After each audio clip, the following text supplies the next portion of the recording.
দেখো আমি রোজকার মতন আজকেও চলে আসছি রান্না নিয়ে।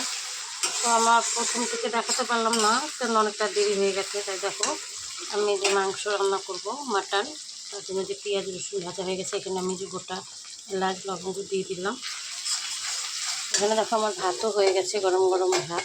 দেখো তারপর দেখো দই তেল দিয়ে মাংসটা মেরিনেট করে রেখে দিয়েছি। এখানে দেখো মাংসের আলু ভাজা হয়ে গেছে, আর এই কালকের একটু মাছের ঝোল আছে, আর আছে এখানে তোমার পেঁয়াজ রসুন আদা জিরা লঙ্কা সব পেস্ট করে রেখে দিয়েছি।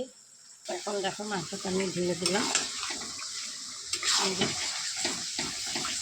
মাংসটা ভালো করে কষিয়ে তারপর জল দিব। তারপর দেখো যে পেঁয়াজ রসুন আদা লঙ্কাটা আমি দিয়ে দিলাম। ফোনটা দিয়ে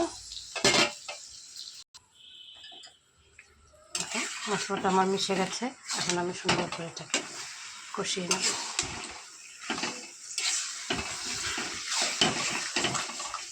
মাংসটা কষানোর জন্য দিয়ে দিই। এখনকার জন্য এটা